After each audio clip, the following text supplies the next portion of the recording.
கர்நாடகா மாநிலத்தில் பெண்களுக்கான இலவச பேருந்து பயண திட்டமான சக்தி திட்டம் அமல்படுத்தப்பட்டு பெரும் வரவேற்பை பெற்றுள்ளது. இந்நிலையில் இத்திட்டத்தை முறைப்படுத்தவும் வெளிப்படைத்தன்மை அதிகரிக்கும் அரசு புதிய நடைமுறையை அறிமுகப்படுத்தியுள்ளது. இதுவரை பெண்கள் தங்களின் அடையாள அட்டை, ஆதார் போன்றவை காண்பித்து இலவசமாக பயணித்து வந்தனர். ஆனால் பயணிகளின் எண்ணிக்கையை துல்லியமாக கணக்கிடவும் போக்குவரத்து நிறுவனங்களின் KSRTC, BMTC நிதி நிர்வாகத்தை மேம்படுத்தவும் சக்தி ஸ்மார்ட் கார்டு இனி அவசியமாக்கப்படுகிறது. தகுதியுள்ள பெண்கள் சேவா சிந்து இணையதளம் வழியாக விண்ணப்பிக்கலாம்.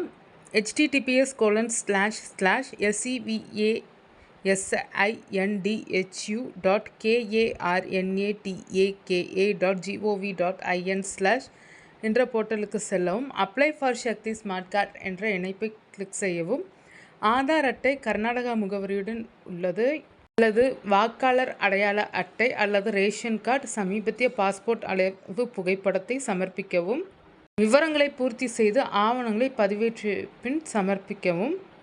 இதற்கான தகுதி கர்நாடகா மாநிலத்தை சேர்ந்த பெண்கள் மற்றும் திருநங்கைகள் அனைவரும் இதற்கு தகுதியானவர்கள். சாதாரண மற்றும் விரைவு பேருந்துகளில் மட்டுமே இலவசம். ராஜஹம்சா, வைபவ், வாயு வஜ்ரா போன்ற சொகுசு பேருந்துகளுக்கு இது பொருந்தாது. பேருந்தில் பயணிக்கும் போது ஸ்மார்ட் கார்டை நடத்துனரிடம் காண்பித்து ஸ்கேன் செய்த பிறகு 0 டிக்கெட் பெற்றுக்கொள்ள வேண்டும்.